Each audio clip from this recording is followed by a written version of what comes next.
కులగన్న సర్వేపై విపక్షాల విమర్శలు అర్థరహితమన్నారు మంత్రి పొంగులేటి శ్రీనివాసరెడ్డి.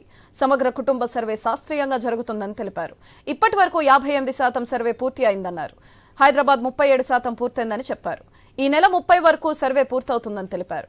1,16,14,000 కుటుంబాలు ఉన్నట్లు అంచనా వేసినట్లు తెలిపారు మంత్రి పొంగులేటి.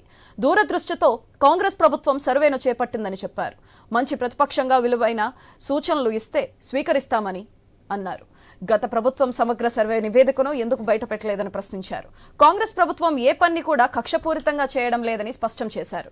గత ప్రభుత్వంలోని నేతలు చేసిన అక్రమాలపై చట్టపరంగానే చర్యలుంటాయని మంత్రి పొంగులేటి తెలిపారు.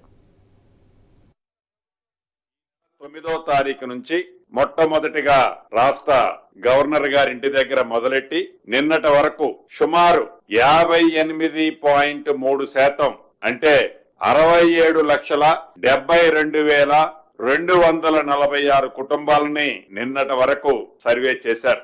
ఈ నెల చివరిలోపు అంటే 30th లోపే ఈ ఎంటైర్ కార్యక్రమం పూర్తి కాబోతుంది.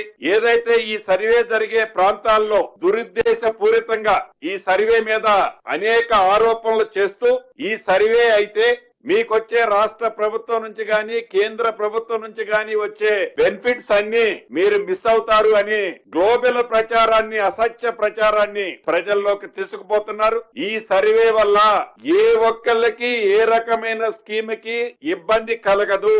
ఏ సమగ్ర సర్వే అయితే మీరు చేపట్టి ప్రజలకు సంబంధించిన ఆస్తులని ఐడెంటిఫై చేసుకొని మీ ఆస్తులు పెంచుకోవటానికి ప్రజలకు సంబంధించిన ఆస్తులను మీరు ట్రాన్స్ఫర్ చేసుకోవటానికి ఆనాడు మీరు చేసిన సమగ్ర సర్వే ఉపయోగపడింది తప్ప సామాన్య ప్రజలకు ఉపయోగకరమైంది దాంట్లో ఏమీ జరగలేదు అనేది అది యావత్ తెలంగాణ ప్రజలకి తెలుసు. ఈ నెల 9వ తారీఖు నుంచి మొట్టమొదటిగా రాష్ట్ర గవర్నర్ గారి ఇంటి దగ్గర మొదలెట్టి నిన్నటి వరకు సుమారు 58.3